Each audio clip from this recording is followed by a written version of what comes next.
And I was like really like in panicking mode, like, oh my god, what is going to happen? I told him, look, hon, I have no idea where to go. You go to the same plane, I will follow you. Please don't misunderstand me. I just need help. And I was like, it's like a huge airport, like gigantic. Sao Paulo, it was the GRU airport. I think it's Garulhos, what is it?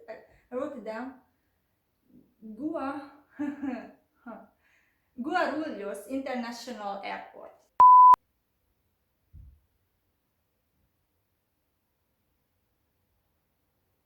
Hello everybody, welcome back to my channel. If you are new here, welcome. My name is Suzy and I post videos twice a week, every Wednesday and Saturday. I wanna just put it there. So today's video is gonna be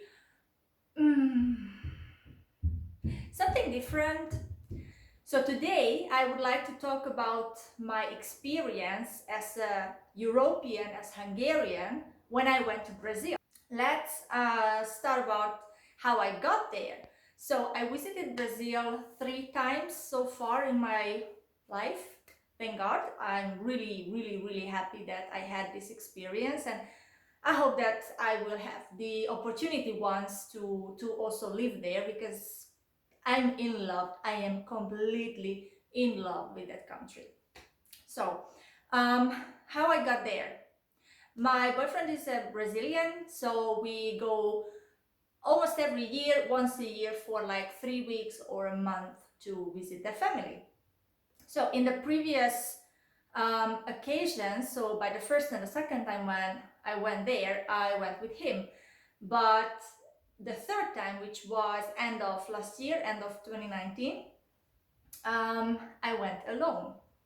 He went there earlier and he came back later. So I went there alone and came back alone. Well, that was a next level experience. Let me just put it there.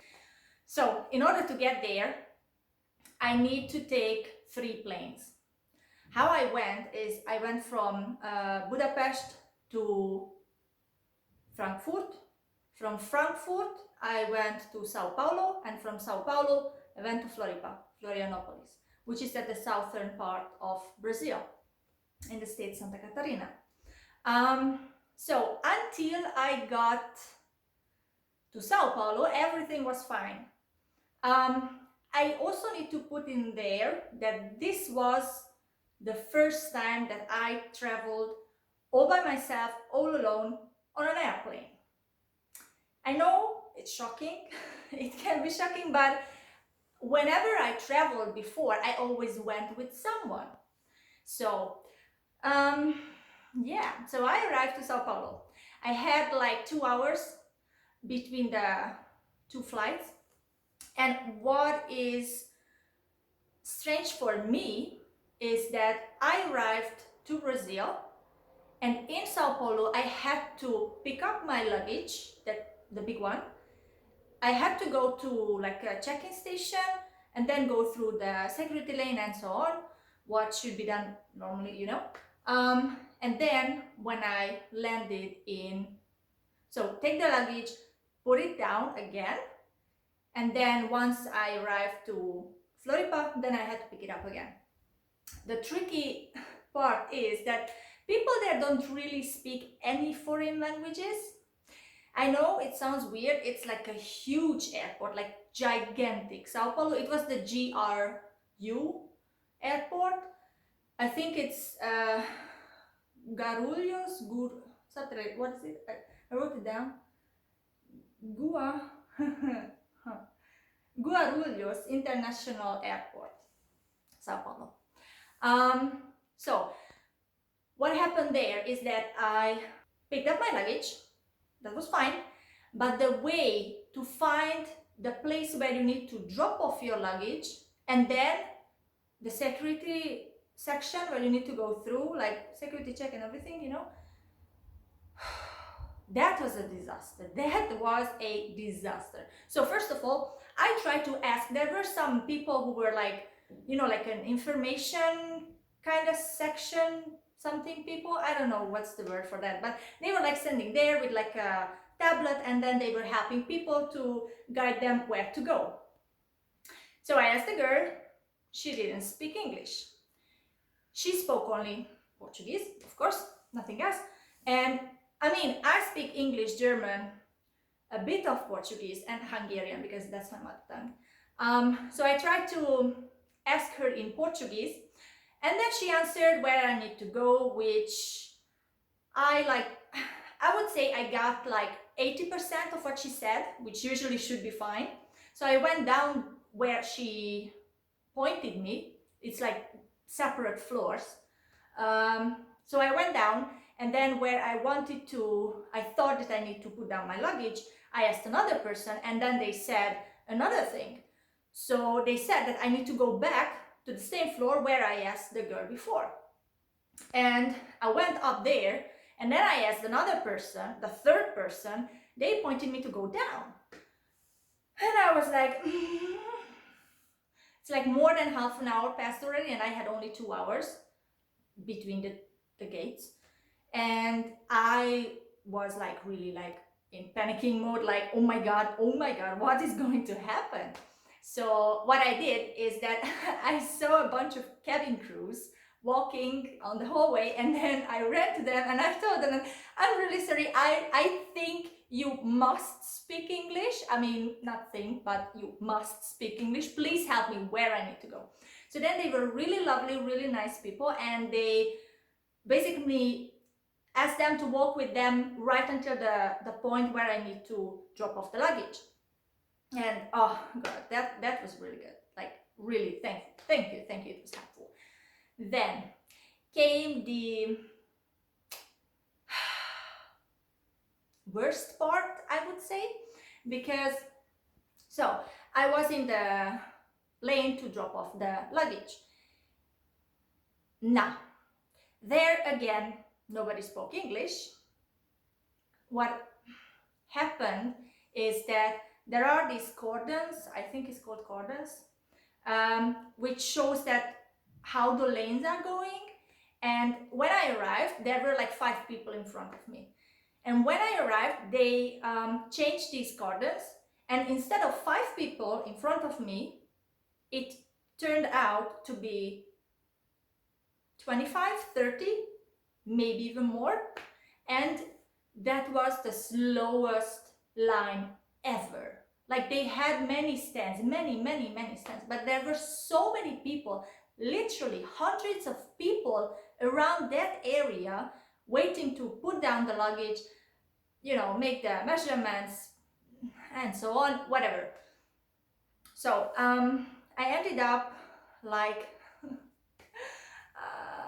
that was weird, but anyway, nobody knew me there. But what I did is that I started to talk in English loudly and asking for help. So what I did is that I asked, is there someone who speaks English here and can help me?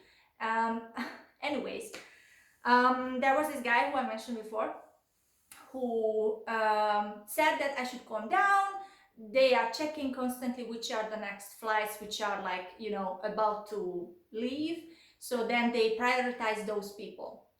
At the end, I was waiting like more than an hour in that line, I would say.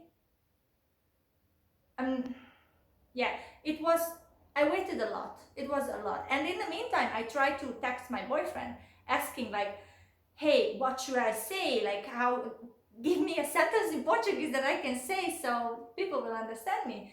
Network connection was bad. Like that airport network connection is non-existing, I would say. And of course, at that moment, I didn't have a Brazilian SIM card because there was no store to buy it, you know. So then I was asked to step forward and then put the luggage down. And the lady who was like putting the stamps, or I don't know, like measuring how heavy the luggage is, she, of course, again, speaking Portuguese, but she like talked on a way that she didn't really open her mouth. Plus, she also had braces, so it was like impossible to lip read her, because that's what I'm apparently doing all the time. If I don't hear somebody, like, I'm like, okay, what did you just say? Now, I was so lucky that the guy in front of me who dropped his luggage or put down his luggage, he was half Brazilian, half German. And he spoke German, of course. So then in German, I asked him for help, or I said at the beginning, like in English, like, hey, can you help me? And then he replied in German, and I was like, oh, yes, yes. So he turned out to go to the exact same flight. He needed to catch exact same flight as I do. So then we together, I asked him, like, I'm like, sorry, I know it sounds crazy and it sounds weird, and you might think that I'm like cuckoo or something, but I told him, look, hon, I have no idea where to go. You go to the same plane, I will follow you. Please don't misunderstand me. I just need help. So he was really nice. And then we ran through, like literally ran through everything. And it was like, I think 5 minutes before they closed the gate when we arrived, you know? So it was like really thin ice. So at the end, I got on the plane, I landed in Floripa, and then I met the family again, like for the third time. They picked me up there on the airport. And so this is the story, the one part which I think is really important for you to know, that if you go there, even if you go to Rio or to Sao Paulo or to any bigger cities, the best is to have someone with you who speaks Portuguese, or if you like learned like for quite a while and then you are able to navigate there in Portuguese. All in conclusion, I would say that it's 100 million trillion% worth it to go to Brazil. If you have the chance, please take it.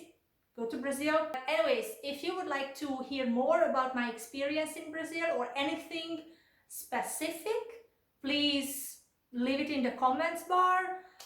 If you like the video, give it a thumbs up, subscribe to my channel. If you subscribe, please also hit the bell icon and click all. On this way you are going to be notified every time I upload a new video. So thank you so much everybody for listening to me, for being here, for staying until the end of this video. I wish you all the best.